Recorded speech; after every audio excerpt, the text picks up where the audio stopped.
আমরা এখন পর্যন্ত সেরকম বড় ধরনের কোনো অভিযোগ আমাদের কাছে আসেনি যে কোথাও গণগ্রেফতার চলেছে বা নির্দোষ ব্যক্তিদেরকে আটক করা হয়েছে বা হচ্ছে।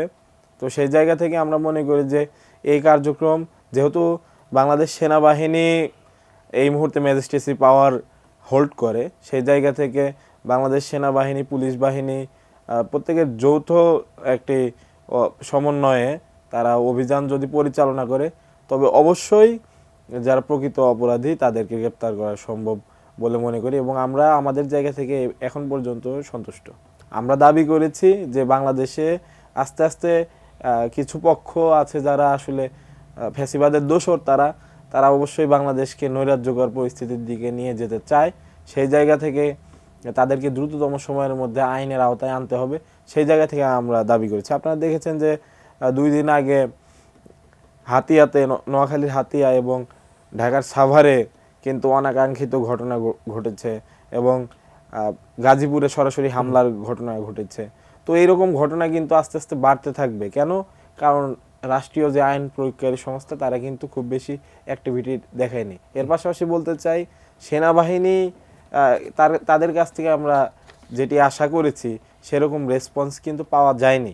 তো এই জায়গা থেকে কিন্তু ফ্যাসিবাদের যারা দোসর তারা কিন্তু সাহস পেতে পারে, এবং এলাকায় এলাকায় কিন্তু উল্লেখযোগ্য হারে মামলা হওয়ার কথা থাকলেও বিভিন্ন কারণে, রাজনৈতিক বা অরাজনৈতিক কারণে, বিভিন্ন পক্ষ বিপক্ষের যে ইন্টারেস্ট, সে কারণে হয়তো মামলাও হয়নি, বা মামলা যদি হয়েও থাকে সেখানে কিন্তু একটি গণমামলা বা সেখানে মামলা ব্যবসা চলেছে।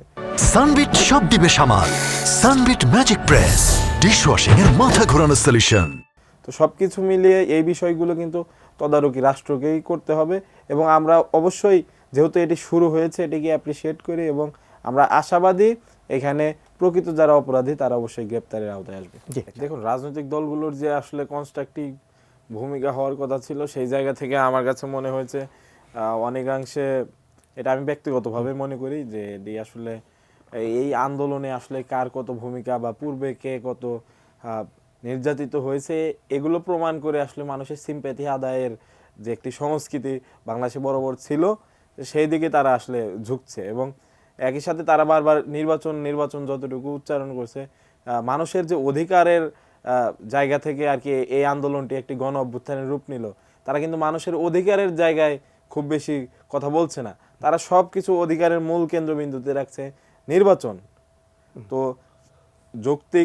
যৌক্তিকতা কতটুকু এই পরিস্থিতিতে নির্বাচন বলা, এটাই আসলে একটি প্রশ্নের বিষয়। এবং তাদের সর্বাত্মকভাবে আজকে রুহুল কবির রিজভী সাহেব উনিও বলেছেন যে এই সরকারকে ব্যর্থ হতে দেওয়া যাবে না, কিন্তু আমরা দেখতে পাচ্ছি যে ওনার দলেরই, ওনাদের দায়িত্বশীলেরাই বিভিন্ন সময় বিভিন্ন ধরনের কথা বলছেন, যেগুলো আসলে এই সরকারের জন্য অনেক বেশি চাপের হয়ে যাচ্ছে।